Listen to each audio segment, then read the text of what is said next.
John and William Merfold were yeoman brothers in Sussex, England, in the mid-15th century. Both were indicted in 1451 after publicly inciting the killing of the nobility, clergy, and a deposition of King Henry VI. They also advocated rule by common people.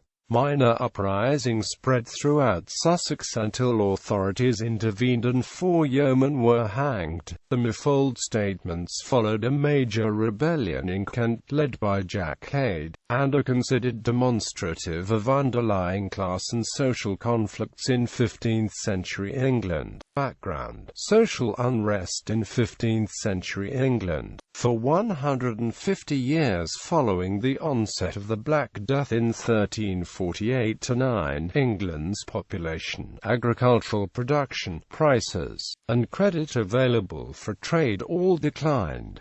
This phenomenon reached its apex between 1440 to 1480, in a downturn known as the Great Slum. Economic activity associated with the wool trade was especially affected, and Kent, Sussex and Wiltshire all suffered during this slum. This situation was aggravated by the final conflicts of the 100 Years' War, which devastated regions of France critical to English trade, resulted in economic blockades, and caused some to blame Henry VI for their economic hardship. For artisans or labourers who had previously known greater prosperity, even small fines, shavage, and customary emblems of authority became intolerable. Articles of impeachment from 1449 to 50 against William, the Duke of Suffolk, suggest that he and other noblemen used the privileged access to the courts and regime to oppress the subjects and advance themselves personally. These injustices and systematic abuse of power in the king's name were as egregious in Kent and Sussex as anywhere in England, and led to a series of insurrections.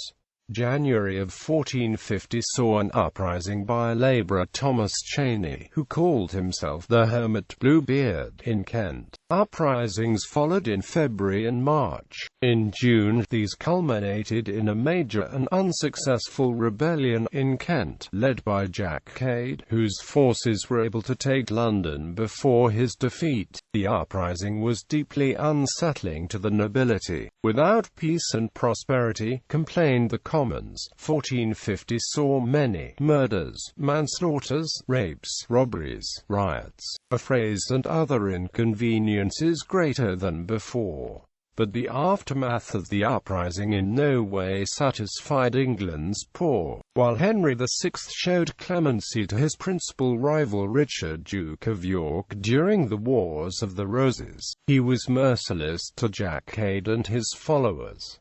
Autumn 1450 uprisings. Residents of Sussex who had followed Jack Cade and received pardons were hunted by royal forces and either imprisoned or killed. On the 26th of July 1450, or possibly earlier, John and William Merfold, who were small-scale victuallers from Salehurst, stated in a public market that the king was a natural fool and should be deposed. The king was a natural fool, and were old OFDE times holder a staff in his hands with a brede on the end of playing therewith as a fool, and that anno the king must be arraigned to rule the land, saying that the kind was no person able to rule the land. The king, Henry VI, would lapse into madness only 3 years later. That August, a gentleman named William Howell of Sutton encouraged men from the towns of Chichester, Bramber and Stenning to join him in rebellion, and asked that constables and the men join him after St. Bartholomew's Day, the 27th of August. In September 40 men armed for war came to Eastbourne. In October, John Merfold declared in a public alehouse that the people would rise and would leave no gentleman alive but such as timeless to have. Throughout October and November, men armed with clubs, bows and arrows congregated near Horsham, Robertsbridge and throughout Wealdon. While roving throughout Sussex, these bands beat and pillaged from noblemen and clergy, motivated either by class hostility or engaged in petty criminality. At Robertsbridge they objected to dues collected by the local clergy, and at Eastbourne to higher land rents. Rebels at Hastings declared their desire for a new king, and chastised rebels from Kent for capitulation following Jack Cade's rebellion. Spring 1451 defeat. During Easter week in the spring of 1451, men gathered at Rotherfield, Mayfield, and Burwash within Sussex, and in some settlements within Kent. Most were young, and the number included artisans such as carpenters, skinners, masons, thatchers,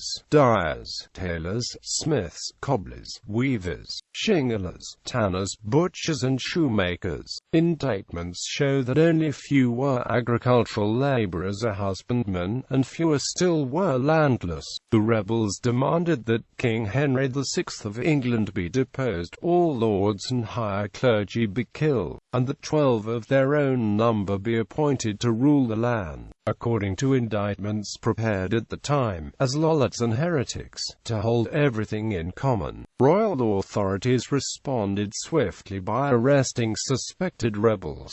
4 Sussex men were hanged, and resistance broken. Significance of the Merfold statements. Most peasant rebellions, including the Peasants' Revolt of 1381, expressed some faith in existing social harmony and the king's willingness to support their cause. One manifesto produced by the Kentish rebellion led by Jack Cade declared, "We blame not all the lordies, ne all gentlemen, ne yeomen, ne all men of law, ne all bishops, ne all presties, but all such as may be found guilty by just and true inquiry and by the law." Quote, the Sussex revolts of 1450–51 incited by the Merfolds had no such faith in the established social order, and threatened to specifically target lords, bishops, priests, and even in the king. Historian David Rollison has argued that the socially and politically radical statements by John and William Merfold support the hypothesis that the uprisings were motivated by long-standing class antagonisms.